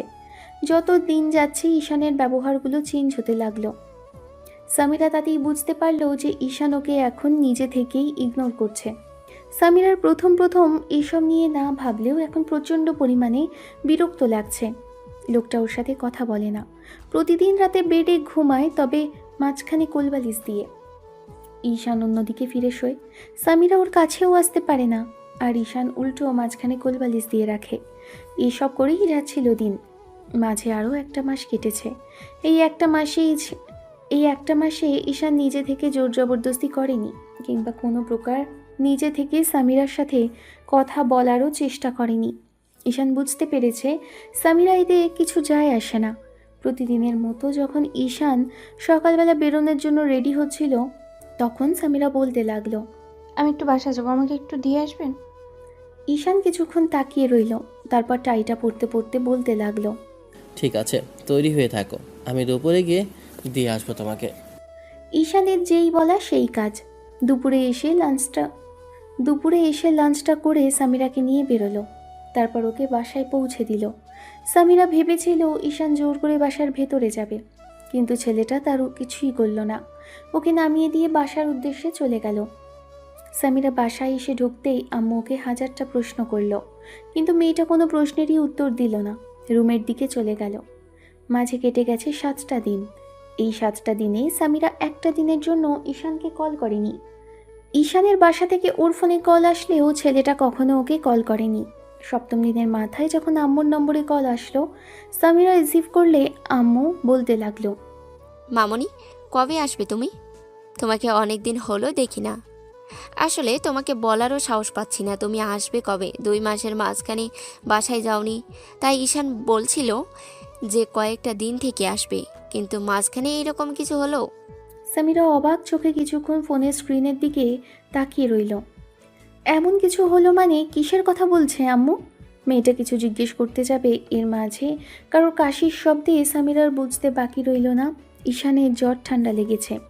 কারণ ওপার থেকে ছেলেটা বলছিল, আম্মু, কার সাথে কথা বলছো? আমাকে একটু পানি দাও না, আমার খুব পিপাসা লেগেছে। আম্মু বলল সামিরার সাথে কথা বলছে, কিন্তু তাতেও ছেলেটার থেকে কোনো প্রতিক্রিয়া পেল না। সামিরা কিছু জিজ্ঞেস করতে যাবে, তার আগে আম্মু নিজেই বলতে লাগলো, তুমি যাবার 2 দিন পর থেকে এই ছেলেটার ভীষণ জ্বর ঠান্ডা লাগলো। জ্বরের জন্য বারবার করে সেন্সলেস হচ্ছে। কয়েকবার করে ডক্টরের কাছে দেখানো হয়েছে, কিন্তু তাতেও কাজ হয়নি। জ্বর আসছে তো আবার কমছে, কি করব বুঝতে পারছি না। হসপিটালে নিয়ে যেতেও দিচ্ছে না। আবার ওর আব্বু বলছে যে বাসায় থাকতে এখন আবার ডেঙ্গু জ্বরটা খুব বেশি হচ্ছে মানুষের, সেজন্য আর কি নিয়ে যেতে ভয় পাচ্ছি। আচ্ছা, তোমার যেদিন আসতে ইচ্ছা হয় সেদিনই আসো, এর মাঝে আর আসতে হবে না। ছেলেটা অসুস্থ, আমি একা মানুষ পেরে উঠছি না। আম্মুর সাথে কথা বলা শেষে সেদিন সামিরা কেন কেঁদেছিল সেটা নিজেও জানে না। তবে যখন আম্মু কলটা কেটে দিয়েছিল, মুখে হাত দিয়ে কিছুক্ষণ বসেছিল, তারপর হঠাৎই বালিশে মুখ গুজে দিয়ে নিজেই কেঁদেছিল। পরদিন আব্বু ওকে বাসায় দিয়ে আসলো। সামিরা দৌড়ে ঈশানের রুমে আসে, এসে দেখে ছেলেটা আছোয়া হয়ে বসে আছে, বোনের সাথে কথা বলছে। ভাবিকে দেখেই বোনটা সামনে থেকে সরে যেতেই সামিরা এসে সামনে বসলো। ছেলেটা একদম শুকিয়ে গেছে 4-5 দিনের মধ্যে। সামিরা এসে ঈশানের সামনে বসে মুখে হাত দিয়ে কিছুক্ষণ বসে রইল। তখন ঈশান শুয়ে পড়তে গেলেই সামিরা তার মাঝখানে যেটা করলো সেটার জন্য ঈশান প্রস্তুত ছিল না। বোনের সামনেই হুটহাট করে ঈশানকে জড়িয়ে ধরল আর ফুপিয়ে কেঁদে উঠল। মেয়েটা ওকে 2 হাতে শক্ত করে জড়িয়ে ধরে বলতে লাগলো, সবটা আমার জন্য হয়েছে। আমি যদি বাসায় না যেতাম তাহলে তোমার জ্বরও আসতো না, আর তুমি এমন করে বেডেও পড়ে থাকতে না। রাগের মাথায় একটাবারের জন্য তোমাকে কল করিনি, তার জন্যই বোধহয় রাগের মাথায় তুমি আমাকে কল করোনি, তাই না? সেজন্যই এত কিছু। আমি বুঝতে পারিনি শোনা এরকম কিছু হবে, তাহলে কখনোই বাসা থেকে যেতাম না, বিশ্বাস করো। ভাবির এরকম কর্মকাণ্ডে বোনটা সেখান থেকে লজ্জা পেয়ে দৌড়ে চলে গেল, আর যাওয়ার সময় দরজা লাগিয়ে দিয়ে গেছে। সামিরা কতক্ষণ ঈশানকে জড়িয়ে ধরেছিল জানে না, তবে ঈশান যখন ঘুমিয়ে পড়েছিল ওর বুকের মাঝে, তখন সামিরা ওকে বেডে শুইয়ে দেয় আর নিজে ছেলেটার পাশে শুয়ে ওকে শক্ত করে জড়িয়ে ধরে। এতদিন বাদে ছেলেটাকে কাছে পেয়ে মনে হচ্ছে নিজের প্রাণ ফিরে পেয়েছে। প্রথমে তো নিজেই বিয়েটা করতে চাইনি, আর আজকে কিনা ছেলেটাকে দেখতে পাওয়ার পর মনে হচ্ছে যে ভেতরে একটু শান্তি লাগছে। তাহলে কেন যে এতদিন ওর থেকে দূরে সরেছিল, সবসময় ইগনোর করেছে। ঈশান ঘুম থেকে উঠে দেখলো সামিরা ওকে জড়িয়ে ধরে রেখেছে। ছেলেটা নিজেকে ছাড়িয়ে নিয়ে ফ্রেশ হয়ে আসলো। সেদিন রাতে ডিনারের পর ঈশান রুমে এসে শুয়ে আছে। সামিরা তখন এসে ওর পাশে শুতেই ঈশান মাঝখানে একটা কোলবালিশ দিল। সামিরা সেটা সরিয়ে দিতে গেলে ঈশান তখন বলতে লাগলো, এখন এসে এই ভালোবাসাটা তোমাকে আর দেখাতে হবে না, অনেক দেখিয়েছো এত ভালোবাসা। সেদিন তো খুব বলেছিলে যে আমার থেকে দূরে সরে যাবে, আমাকে ডিভোর্স দিয়ে দিবে। তো দাও, আমিও দেখব তুমি কি করে আমার সাথে থাকতে পারো। আমি বলেছিলাম না, আমার ভালোবাসাটা যত মধুর তার থেকে বেশি তিক্ততা আমার অবহেলা।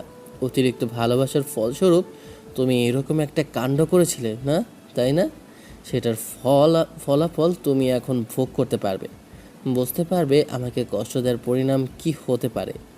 তুমিও খুব ভালো করেই বুঝবে যে কাউকে ভালোবাসলে তার ভালোবাসাটা না পেলে ঠিক কতটুকু খারাপ লাগে। ঈশান, আমি ভুল করেছি, তার জন্য যা পারো শাস্তি দাও, তারপরেও তোমার কাছ থেকে আমাকে দূরে সরিয়ে দিও না প্লিজ। ভুলটা আমার ছিল, না জেনে না শুনে তোমার মতো একটা রাগী আর অহংকারী মেয়েকে বিয়ে করাটা। সেই জন্য এখন সেই শাস্তিস্বরূপ পেতে হচ্ছে।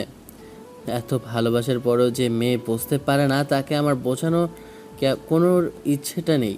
তুমি তোমার মতো থাকো আর আমাকে আমার মতো থাকতে দাও।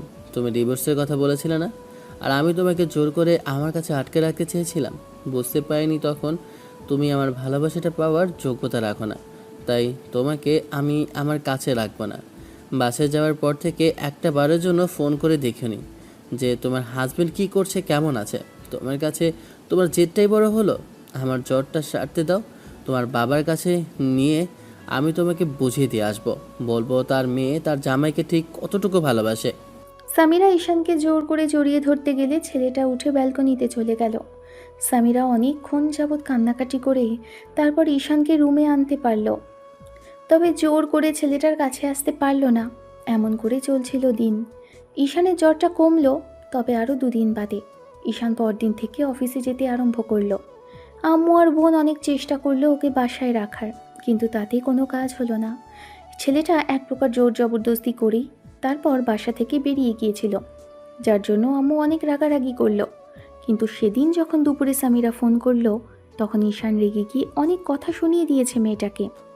এই, তোমাকে বলেছি না তুমি আমাকে ডিস্টার্ব করবে না। তুমি বাসায় যেতে চেয়েছিলে, বাসায় দিয়ে এসেছি। আমার লাইফ থেকে চলে যেতে চেয়েছো না, সেটাই হবে। তুমি আমার থেকে সত্যি দূরে চলে যাবে, আমি তোমাকে আমার লাইফে রাখবো না। খুব বেশি অহংকার তোমার না? ভালোবাসা খুব বেশি কাছে থাকলে মানুষ সেটা বুঝতে পারে না, আর তুমিও সেটাই করলে। তোমাকে হাড়ে হাড়ে টের পেতে হবে যে স্বামীর অবহেলাটা ঠিক কতটুকু কষ্ট দেয় একটা মেয়েকে। যতটা কষ্ট এই 2.5 মাসে আমি পেয়েছি, ঠিক ততটুকু তুমি ফিল করবে। তারপর আমি ভেবে দেখব তোমার সাথে সম্পর্ক রাখবো কিনা। সত্যিই তো হলো। ঈশানের অবহেলাটা সামিরা মেনে নিতে পারল না। সেদিন দুপুরে ইচ্ছে মতো শাওয়ারের নিচে ভিজল। অতিরিক্ত ভেজার ফলে জ্বর চলে আসবে সামিরা সেটা ভাবতে পারিনি। কিভাবে জ্বর বাঁধিয়েছিল সেটা ঈশান জানে না, তবে যেভাবে জ্বর আসলো তাতে রাতে একদম খারাপ অবস্থা হয়ে গেল। শেষে উপায় না পেয়ে ঈশান আম্মু আর বোনকে ডাকলো। ওরা এসে সামিরার মাথায় অনেকক্ষণ জলপট্টি দিল, তারপর পানি দিল, কিন্তু তাতেও কোনো কাজ হলো না। শেষে যখন জ্বরের কারণে মাথায় পানি ঢালতে গিয়ে মেয়েটার শরীরটা পুরো ভিজে গেল, তার জন্য ওরা ড্রেসটা চেঞ্জ করে দিল। ঈশান বাইরে গিয়েছিল, এসে দেখলো মেয়েটার ড্রেসটা চেঞ্জ করা হয়ে গেছে। ঈশান ওর পাশে শুয়ে পড়ে। মেয়েটা অনেকক্ষণ যাবৎ কাঁপাকাঁপি করছিল। তখন ঈশানের ইচ্ছে না থাকা সত্ত্বেও জোর করে মেয়েটার কাছে আসলো। তারপর ওকে বুকের মাঝে জড়িয়ে ধরে অনেকক্ষণ যাবৎ চুপ করেছিল। একটা সময় সামিরা ঘুমিয়ে গেলে তখন ঈশানও ওকে জড়িয়ে ধরেই ঘুমিয়ে পড়ে। পরদিন সকালে দুজনের এরকম অবস্থা দেখে সামিরা অনেকটা লজ্জা পেয়ে যায়, কিন্তু বুঝতে পারেনি যে ছেলেটা ঠিক ওকে কেন জড়িয়ে ধরেছিল। ঈশান ওকে ছেড়ে দিল। সামিরা উঠে ফ্রেশ হয়ে আসলো, বুঝতে পারলো ওর ড্রেসটা চেঞ্জ। সামিরা বাইরে এসে ঈশানকে বসে থাকতে দেখলো। তখন ঈশান বলতে লাগলো, ভয়ের কোনো কারণ নেই, জোর করে কাছে আসেনি, আর এমন কিছু করিনি যার জন্য লজ্জা পেতে হবে। রাতে অনেক ঝড় উঠেছিল, যার জন্য বাধ্য হয়ে কাছে আসতে হয়েছে। না হলে এরকম একজন অহংকারী মেয়েকে কেই বা কাছে সে জড়িয়ে ধরতে চাইবে। আসলে সামান্য মানবতাবোধ বলতে কিছু তো আছে একটা, সেই জন্যই কাছে এসেছিলাম। আপনার না হয় নাই থাকতে পারে, কিন্তু আমার আছে, সেই জন্যই এরকম করে আসতে হয়েছে। ঈশানের কথায় সামিরা চুপ করে রইল। ঈশান উঠে গিয়ে ব্রেকফাস্ট নিয়ে আসলে মেয়েটার জন্য, তারপর নিজেও হাতে খাইয়ে দিতে গেলে সামিরা খেলো না। তখন ঈশান বলতে লাগলো, 2 দিন বাদে এখান থেকে চলে যাবেন, তখন এসব নাটক দেখাবেন। এখানে থেকে অসুস্থ হলে আপনার বাবা আমাকে জিজ্ঞেস করবে কেন অসুস্থ হলো তার মেয়ে, কী জন্য অসুস্থ হলো, আর দেখে রাখতে পারিনি কেন। তুমি আগে বলো, তুমি আমাকে ভালোবাসো, আদর করে খাওয়াবে, নাহলে আমি তোমার হাতে খাবোই না। দেখো, আমি কিন্তু খাওয়াগুলো ফেলে দেবো। সেটা আপনার ব্যক্তিগত ব্যাপার, আপনি খাবার ফেলে দিবেন নাকি খাবেন সেটা আপনি জানেন। ফেলে দিলে আমার পক্ষে সম্ভব না আর আপনাকে জোর করে খাওয়ানোর, কারণ আমি এত আদি খেতে দেখাতে পারি না। সামিরা মাথা নিচু করে রইল। তখন ঈশান বলতে লাগলো, দ্রুত খেয়ে নিন, ডাক্তারের কাছে যেতে হবে। ঈশান অনেকক্ষণ চেষ্টা করে যখন মেয়েটাকে খাওয়াতে পারলো, তারপর নিজেও কিছুটা খেয়ে তারপর মেয়েটাকে নিয়ে বেরোলো। গাড়িতে করে যাচ্ছে। সামিরা ঈশানের একটা হাত জড়িয়ে ধরে রেখেছে। আজকে আবার ড্রাইভার এসেছে। এই মুহূর্তে মেয়েটাকে একা ড্রাইভ করে নিয়ে যাওয়াটা বেটার মনে করলো না, তাই ওদের সাথে ড্রাইভারকে নিয়েছিল। ঈশান আর সামিরা পেছনে বসে আছে। মেয়েটা ওর একটা হাত জড়িয়ে রেখেছিল। ঈশান অনেকক্ষণ যাবৎ চেষ্টা করলো ছাড়ানোর, তাতেও ছাড়াতে পারল না। হসপিটালে এসে বেশ খানিকক্ষণ ডক্টরের সাথে কথা বলে তারপর কিছু টেস্ট দিয়েছিল, সেটা করে মেডিসিন নিয়ে তারপর বাসার উদ্দেশ্যে ফিরল। সামিরা আসার সময় ঈশানের বুকের মাঝে ঘুমিয়ে পড়েছিল। ঈশান কোলে করে মেয়েটাকে রুমে এনেছে, শুইয়ে দিলে সামিরা ওর গলাটা জড়িয়ে ধরে রেখেছিল। তাই এক প্রকার বাধ্য হয়ে কিছুক্ষণ মেয়েটার পাশে শুয়ে থাকতে হলো। তারপর উঠে গিয়ে ফ্রেশ হলো। সন্ধ্যার মুখে ঈশান বাইরে থেকে এসে দেখলো সামিরার ঘুমটা ভেঙে গেছে। মেয়েটার মুখটা কালো দেখে ঈশান বুঝতে পারল আবার কোথায় জ্বর এসেছে। তাই ওর পাশে বসলো। তারপর সামনে বসে গালে কপালে হাত দিয়ে দেখলো হালকা হালকা জ্বর আছে। ঈশান এবার উঠে যেতে নিলে সামিরা ওর একটা হাত ধরে বসিয়ে দিল। তারপর ছেলেটাকে জাপটে ধরে ফুপিয়ে কেঁদে উঠল। দুই হাতে জড়িয়ে ধরে কান্না করে দিয়ে বলতে লাগলো, বেবি, রাগ করে আছো আমার উপর? আর কখনো এমন কিছু হবে না, বিশ্বাস করো। আমি না খুব বেশি ভয় পেয়ে গেছিলাম, ভেবেছিলাম তোমার কিছু হয়ে যাবে। আর দেখো, কালকে রাগের মাথায় শাওয়ার নিয়ে জ্বরটা বাঁধালাম, আর তুমি আমার এত সেবা করছো। আমি বুঝতে পারিনি তোমার ভালোবাসাটা সত্যি। দেখো, আর এরপর থেকে আর কখনো এরকম ভুল করবো না। আমাকে একটাবারের মতো মাফ করে দাও। আমি বলছি, এরপর থেকে আর কখনো ভুল হবে না, শোনো। ঈশান এক হাতে সামিরার মাথাটা বুকের সাথে চেপে ধরতেই মেয়েটা বুকের সাথে লেপটে গেল। সামিরা ওর মন গড়া সব গল্প আর ওর প্রতি ভালোবাসার অনুভূতি, আবেগ, ইমোশনের কথাগুলো বলতে লাগলো। ঈশান একটা পর্যায়ে মেয়েটাকে ছাড়িয়ে নিল, ওর চোখের পানিগুলো মুছে দিল। তারপরও বারবার চোখে পানি আসছিল, তাই দেখে এবার ঠোঁট দিয়ে চোখের পানিগুলো শুষে নিল। সারা মুখে কিছুক্ষণ চুমু দিল। মেয়েটা কিছুটা শান্ত হয়ে শার্টের কলার আঁকড়ে ধরে ফুপিয়ে ফুপিয়ে বলতে লাগলো, এমন করে সারা জীবন ভালোবাসবে তো? কখনো আমাকে ছেড়ে যাবে না তো? বলো না, আমাকে একটা বেবি দিয়ে দেবে চান? দিব, আগে সুস্থ হও তারপরে দিব, তার আগে পাগলামি করা চলবে না। আর বুঝতে পেরেছো তো যে স্বামীর অবহেলা করলে ঠিক কতটুকু খারাপ লাগে, কতটুকু কষ্ট হয়। বুঝতে পেরেছি, খুব ভালোভাবেই বুঝতে পেরেছি। আমি এরকম তিক্ত অভিজ্ঞতার সম্মুখীন হতে চাই না। তুমি আমাকে খুব শীঘ্রই একটা বেবি দিয়ে দিবে। এখন থেকে তোমার উপর রাগ, জেদ, অহংকার কিছুই দেখাবো না। দেখবে, সবসময় শুধু তোমাকে ভালোই বাসবো, তোমাকেই আগলে রাখবো। আমি নিজের সর্বোচ্চ দিয়ে চেষ্টা করব তোমার ভালো স্ত্রী হয়ে দেখানোর। আমাকে কিন্তু এরকম করে প্রতিদিন আদর করতে হবে, ভালোবাসতে হবে। বাসবি তো এরকম করে ভালো? আরে বাবা, বাসবো। এবার দেখি, কান্না থামাও আর আমার বুকের মাঝে একটু থাকো, আমার খুব শান্তি লাগছে বউ। না না, আমার আদর চাই, যে আমার অনেক অনেক আদর চাই। এক্ষুনি তুমি আমাকে আদর করবে, আর কাল রাতে যেটা হয়নি এখন সেটা করে দেখাবে। এখন এই অসুস্থ শরীরে দিনের বেলাতে করলে সবাই তো দেখে ফেলবে। আচ্ছা ঠিক আছে, রাতে না হয় করে দেখাবো। বললাম তো না, এখনই করতে হবে, এখনই আদর করবে তুমি আমাকে। যদি অনেক অনেক ভালো না বাসো, তাহলে কিন্তু আমি সত্যি আবার বাবার বাড়িতে চলে যাব। সামিরা কথাটা শেষ করতে পারল না। তার আগেই ঈশানোর মাথার পেছনে শক্ত করে চেপে ধরে ঠোঁটের সাথে ঠোঁট মেশালো। তারপর দুজনেই রেসপন্স করতে লাগলো আদুরে স্পর্শে। মিনিট 5 পর সামিরা ওকে ছেড়ে দিয়ে বুকে মুখ লুকালো। এরপর যেটা হবে সেটা আমরা সবাই খুব ভালো করেই জানি, তার জন্য আর বাড়তি কিছু বলতে চাইছি না। দেখা হচ্ছে অন্য কোনো দিন, অন্য কোনো গল্পে। ততদিন পর্যন্ত সুস্থ থাকবেন, ভালো থাকবেন। আমাদের সাথেই থাকবেন। ধন্যবাদ। আল্লাহ হাফিজ।